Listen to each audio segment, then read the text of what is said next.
when I encounter somebody who's like, oh, cows, cool, neat, and then like goes away, to me, that's like going into the Metropolitan Museum of Art and being like, oh wow, look at those, I bet those are really famous paintings, and leaving.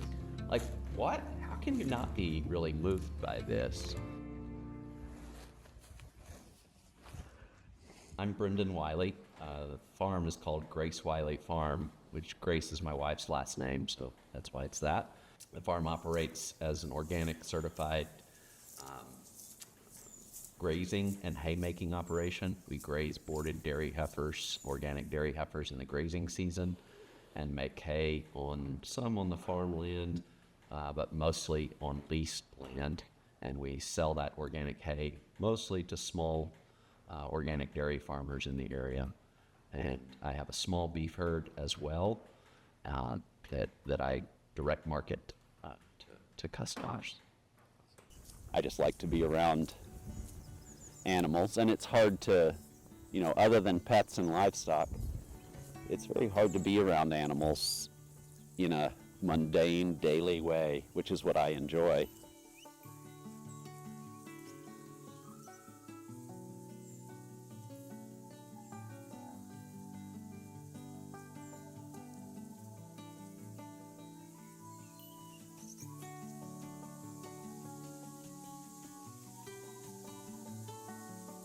That's Hattie. She is a troublesome, that's a 4-year-old cow. She should be bigger than that. She's an adorable but tiny cow.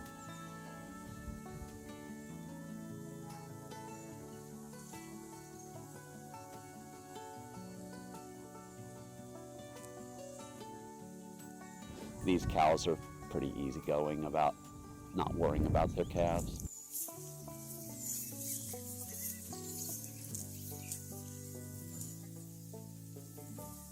I was not a farmer in any way, shape, or form. My dad got me about 100 laying hens when I was 8, and I had an egg business.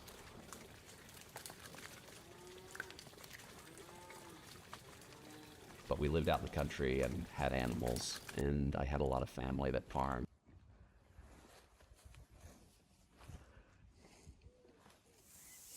I did not know it was going to happen, and I didn't know it would be so important to me once it did happen. They are so itchy, so scratchy, that if you can get them to let you scratch them one time, they're like, yes, please, do that. It's really hard to express the joy in mundane activity of just being there with an animal. It's very close to like, go and ask somebody like, explain to me why your cat is so special to you. They can't really say anything other than like, they're amazing, I just love them. And you're done, and you're like, wow, that was not very articulate. But in the day-to-day being with an animal, it's just fascinating to get to know this creature. They're very intelligent, they're very complex. Some of them, it's interesting, like you must have people that that you say, that person seems kind of interesting, and I've never really got to know anything about them.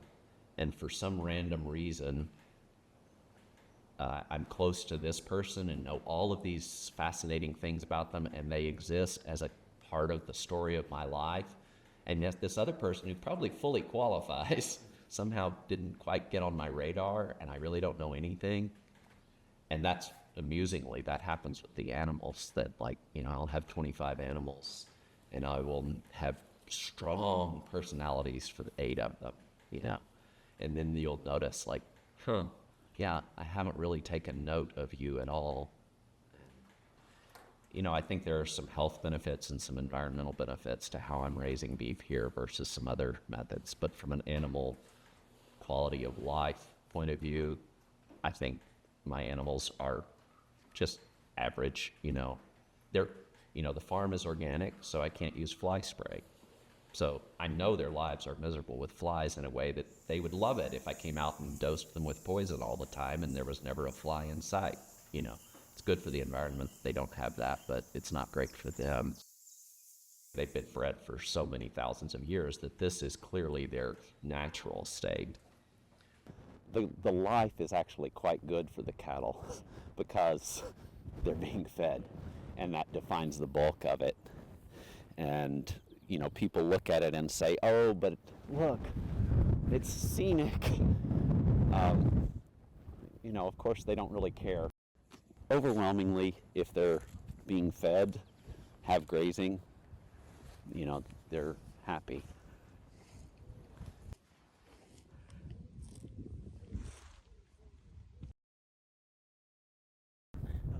They do love to run. If you have cattle kept pinned up, like these are basically pinned up, you know, right now. The first time that they get out here, they will literally run and kick their heels, you know. Even these big old cows will take off running and let fly with some beautiful kicks and stuff, just because it feels good to run.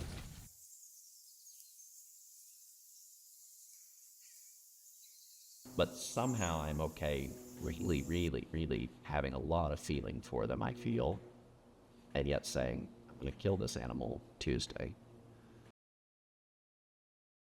Since I started keeping beef cattle here, I've shipped on the order of 50 animals to slaughter.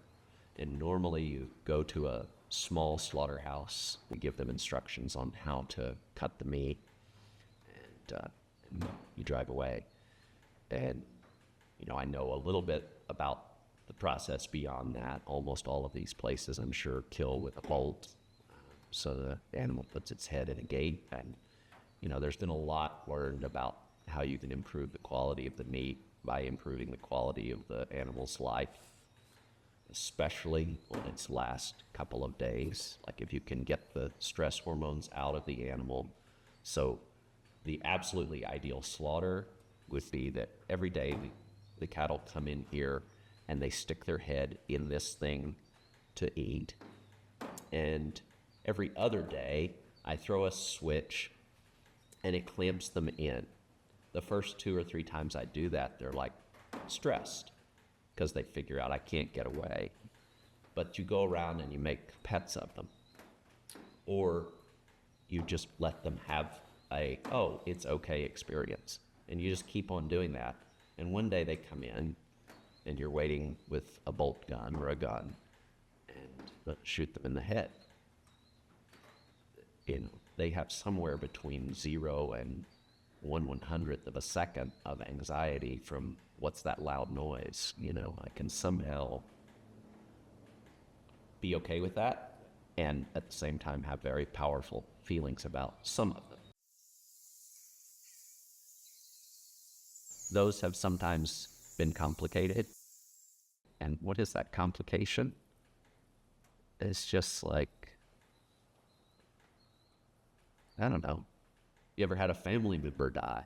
You know, like, it's like, this is the purpose of it.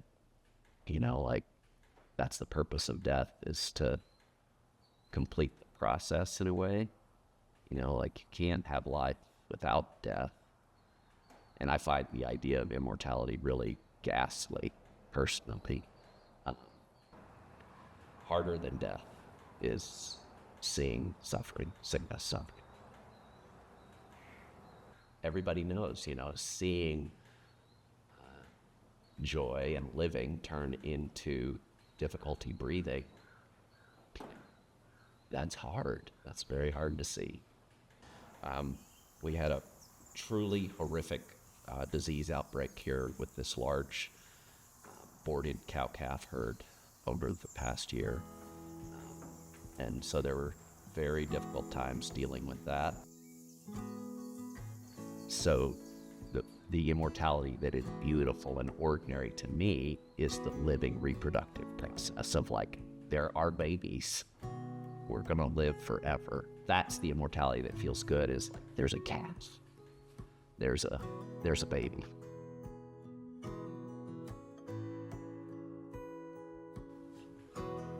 Careful, don't make me cry. Yeah, it's very rewarding.